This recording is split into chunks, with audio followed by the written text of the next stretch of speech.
Hello everyone, welcome back to the Let's Crack Judiciary exam. Guys, today in this particular video, I am going to discuss offenses against property in Indian Penal Code. Chapter number 17 से guys offenses against property start होता है Indian Penal Code के अंदर, ठीक है। Section 378 to 462 तक पूरे offenses against property दिए गए हैं, ठीक है। और इस वीडियो के अंदर आज गाइज हम 378 थेफ्ट को डिस्कस करेंगे। आज इस वीडियो के अंदर हम चोरी के कॉन्सेप्ट को समझेंगे, ठीक है।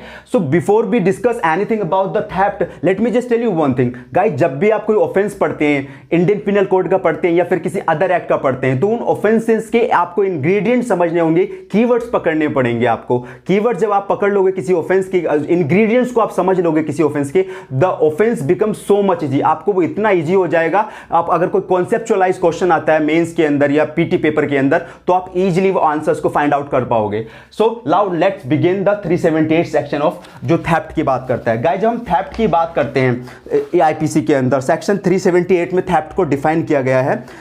देखो इसके जो जब आप सेक्शन को पढ़ते हैं, जब सेक्शन को आप रीड करते हैं, 378 थेफ्ट को पढ़ते हैं, तो जब सेक्शन को आप डाइसेक्ट करते हैं, उसको तोड़ते हैं, तो देयर आर 5 एसेंशियल एलिमेंट निकल के आते हैं। 5 एसेंशियल एलिमेंट हैं जो पूरा का पूरा थेफ्ट को आपको समझा देगा। नंबर 1 जो एसेंशियल एलिमेंट है, देखो जो बेरेट की लैंग्वेज है, however intending to take dishonest intention to take property. एक पर्सन है जो चोरी करने का सोच रहा है, तो उसका कैसे इंटेंशन होना चाहिए, वो डिसऑनेस्ट इंटेंशन हो, ठीक है। उसका डिसऑनेस्ट इंटेंशन हो। और डिसऑनेस्ट इंटेंशन कहां डिफाइन है आईपीसी के अंदर, सेक्शन 24 जो है आईपीसी वो डिफाइन करता है डिसऑनेस्ट इंटेंशन को। डिसऑनेस्ट इंटेंशन क्या कहता है? Dishonest intention means intention of causing wrongful gain to one person and wrongful loss to another person. Intention क्या है? कॉज कर रहा है वो एक पर्सन को, तो क्या हो रहा है उसमें, एक रॉन्गफुल गेन हो रहा है, गलत तरीके से, रॉन्गफुल तरीके से उसको गेन हो रहा है, कुछ मिल रहा है, और दूसरे वाले को क्या हो रहा है, वहां पे रॉन्गफुल लॉस हो रहा है। तो this is the dishonest intention, ठीक है। तो जब हम चोरी की बात करते हैं गाइस, सेक्शन पहला ही इसका इंग्रेडिएंट है, पहला ही कीवर्ड है थेफ्ट का कि डिसऑनेस्ट इंटेंशन होना चाहिए किसी पर्सन का। अगर कोई चोरी करने जा रहा है तो उसका कैसा होगा? डिसऑनेस्ट इंटेंशन होगा, dishonest intention to take property. Number 2 is the property must be movable property. देखो मूवेबल प्रॉपर्टी की चोरी इंडियन पिनल कोड के अंदर जो थेफ्ट की बात की गई है, वो मूवेबल प्रॉपर्टी की बात की है। मूवेबल प्रॉपर्टी कौन सी होती है? जो एक प्लेस से दूसरे प्लेस पे शिफ्ट की जा सकती है इजीली, ठीक है। Let's take an example. Suppose एक पेड़ है वो जमीन के अंदर बिल्कुल खड़ा हुआ है, ठीक है। अब वो अटैच टू अर्थ है, तो अभी तक वो चोरी का सब्जेक्ट नहीं बना, लेकिन जैसे हमने उसको काट दिया, it became the subject of theft. जैसे वो काट दिया तो मूवेबल हो गया। अब कोई बिल्डिंग है, उसको तो नहीं मूव करा सकते ना, तो या फिर आप ज्वेलरी हो गई है, ठीक है, या फिर कोई, देखो एनिमल्स भी जो होते हैं, animals treated as an property in Indian penal code. Law के अंदर क्या है, एनिमल्स को भी एज ए प्रॉपर्टी की तरह ट्रीट किया गया है, ठीक है। तो नंबर 2 क्या हो गया? The property must be movable property, move किया जा सकता हो। सपोज ये बुक है या फर्नीचर की कुछ भी है, फर्नीचर है, ज्वेलरी है, आपका कुछ भी है, ठीक है। तो ये बुक एक प्लेस से दूसरे प्लेस पे जाके शिफ्ट की जा सकती है, मूव करा जा सकती है। तो सेकंड इसका एसेंशियल एलिमेंट क्या हो गया? The property must be movable. Immovable property की बात नहीं की गई है इसके अंदर, मूवेबल प्रॉपर्टी की ही चोरी, ये थेफ्ट होगा, ठीक है। नंबर 3 जो इसका एसेंशियल एलिमेंट है, property should be taken out of position. देखो यहां पे पोजीशन की बात की है, जिस पर्सन की यहां से चोरी की जा रही है, उसका उस प्रॉपर्टी के ऊपर पोजीशन हो। ओनरशिप की बात नहीं है, यहां पे ओनरशिप की बात नहीं की है, डजंट मैटर कोई और ओनर है उसका, लेकिन एट द टाइम जब चोरी कमिट की जा रही है, तो वो प्रॉपर्टी पे पोजीशन किस पर्सन का है, दैट इज वेरी इंपॉर्टेंट। तो पोजीशन होना चाहिए उस पर्सन का, ठीक है। नंबर 4 यहां पे ओनरशिप की बात नहीं है, आप ऑलवेज रिमेंबर कि यहां पे ओनरशिप की बात, ओनर कोई भी हो सकता है, लेकिन जो उस टाइम पे पोजीशन किसका था, कब्जा किसका था प्रॉपर्टी पे, दैट इज द क्वेश्चन, ठीक है। Number 4 is the property should be taken without consent. Property कैसे ली गई हो? बिना कंसेंट के ली गई हो, उस पर्सन के बिना कंसेंट के आपने उस प्रॉपर्टी को लिया गया है या उसके पोजीशन से निकाली है प्रॉपर्टी, ठीक है। And number 5 is a property should be moved, उसको एक प्लेस से अनदर प्लेस पे शिफ्ट किया गया हो, मूव किया हुआ है। सपोज ये बुक है, मेरे पास है, इसको कोई उठा के डिसऑनेस्ट इंटेंशन के साथ, ये इस पे मेरा पोजीशन है, ठीक है, डिसऑनेस्ट इंटेंशन के साथ कोई पर्सन आता है, इसको लेके चला जाता है, एक प्लेस से दूसरे प्लेस में शिफ्ट कर देता है, ठीक है। This is called a theft. तो ये हमने बेसिक एलिमेंट है ऑफ इन थेफ्ट के, ठीक है। आई होप आपको समझ आया होगा कि थेफ्ट क्या होता है। देखो गाइस, बेरेट में 378 में डेफिनेशन है, उसको मैं रीड कर देता हूं। Whoever intending to take dishonestly any movable property out of the position of any person without the person's consent moves the property in order to such taking is said to be theft. तो ये discuss हमने पूरे 5 element इनको discuss कर लिया, keywords हैं theft के, उनको हमने डिस्कस कर लिया है। Number 1 is a dishonest intention होना चाहिए उस पर्सन का जो चोरी करने जा रहा है, ठीक है। है। नंबर 2, वो प्रॉपर्टी कैसी होनी चाहिए, मूवेबल प्रॉपर्टी होनी चाहिए। Number 3 is the property should be taken out of position, उस पर्सन का उस प्रॉपर्टी के ऊपर पोजीशन होना चाहिए। Number 4 is the property should be taken without his consent, उस पर्सन के बिना कंसेंट की प्रॉपर्टी ली गई हो। And number 5 is the property should be moved, उसको एक प्लेस से दूसरे प्लेस पे मूव्ड किया गया हो। देखो गाइस, जब हम इंडियन पिनल कोड के अंदर थेफ्ट की बात करते हैं तो देयर आर 5 एक्सप्लेनेशन दिए गए हैं थेफ्ट के अंदर, ठीक है। तो एक्सप्लेनेशन को देख लेते हैं। जो एक्सप्लेनेशन 1 क्या कहता है, एक्सप्लेनेशन 1 क्या कहता है, a thing so long as it is attached to earth not being movable property is not the subject of theft. अगर कोई ऐसी चीज है जो अटैच टू अर्थ है, जमीन के अंदर गड़ी हुई है, सपोज कोई बिल्डिंग है तो उसकी चोरी नहीं हो सकती ना। तो यहां पे जो प्लांट वाला एग्जांपल है, सपोज एक पेड़ है, ये पेड़ है गाइस, ये एक पेड़ है, ये जमीन के अंदर गड़ा हुआ है, ठीक है, जमीन के अंदर है, तो ये प्रॉपर्टी नहीं है, तब तक ये सब्जेक्ट बनेगा ही नहीं थेफ्ट का, जब तक कि ये हो गया प्रॉपर्टी। इसको पेड़ को काटा नहीं जाएगा, जैसे ही काट दिया it became the subject of theft, ये सब्जेक्ट बन जाएगा थेफ्ट का, और इसको एक प्लेस से दूसरे प्लेस पे मूव भी किया जा सकता है। तो जब भी क्या बोल रहा है, इसका फर्स्ट एक्सप्लेनेशन क्या कहता है कि a thing so long as attach to the earth not being a movable property, वो प्रॉपर्टी बनती नहीं, मूव किया जा सकता, it is not the subject of theft, but it becomes capable of being the subject of theft as soon as it is severed from the earth. जैसे sever कर दिया, मतलब उसको काट दिया, अलग कर दिया, सीवियर मींस अलग कर दिया, severe from the earth it became the subject of theft. पेड़ है, जब तक वो खड़ा है जमीन के अंदर तब तक वो सब्जेक्ट नहीं बनता, ना ही वो मूवेबल किया जा सकता है एक प्लेस से दूसरे प्लेस पे, लेकिन जैसे उसको काट दिया it became the subject of theft. Okay, तो फर्स्ट एक्सप्लेनेशन ये कहता है इसका। नंबर 2 क्या कहता है guys, a moving affected by the same act which effects the severance may be theft. देखो, जब आप जो सेवरेंस है, जो मूव किया जा रहा है प्लांट, वो कैसा होगा, सेम एक्ट किया विच इफेक्ट्स द सेवरेंस में बी थेफ्ट। देखो, आप पेड़ वाला एग्जांपल ही लेते हैं यहाँ पे, पेड़ गाइस, तो पेड़ वाला एग्जांपल लेते हैं हम। पेड़ एक खड़ा है गाइस, जमीन से वो अटैच्ड है, ठीक है, और जैसी जब आप इसको सेवर करोगे, सिवरेंस करोगे, जब इसको कट करोगे तो इट फॉल डाउन, या तो वो राइट साइड गिरेगा या वो लेफ्ट साइड गिरेगा, और ये गिरना ही इसका है ना, जब वो गिर रहा है लेफ्ट या गिर रहा है, इट डजेंट मैटर कि मूव किया गया है कि नहीं हुआ, लेकिन जब पेड़ कट गया तो इसने अपनी एक्चुअल पोजीशन छोड़ दी है। तो जब ये खड़ा था, सीधा था, ठीक है, लेकिन जैसे ये काट दिया तो गिर गया, लेफ्ट गिरा या राइट गिरा, जैसे फॉल डाउन हुआ तो इट ने अपनी जो एक्चुअल पोजीशन थी वो छोड़ दी, तो इट इज सेवरेंस हो गया इसका, it became the subject of theft. ये जैसे ही अगर पेड़ गिरता है,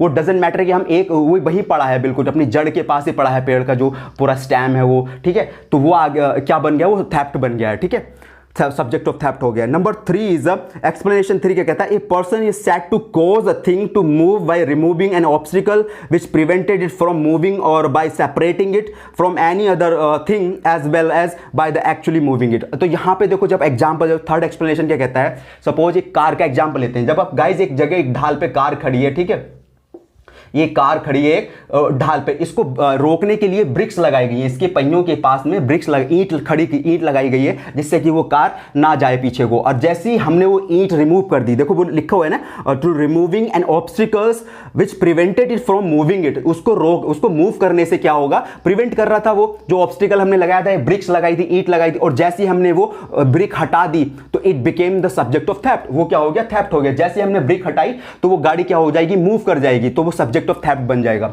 तो वो क्या हो जाएगा, थेफ्ट कमिट हो गया, ठीक है।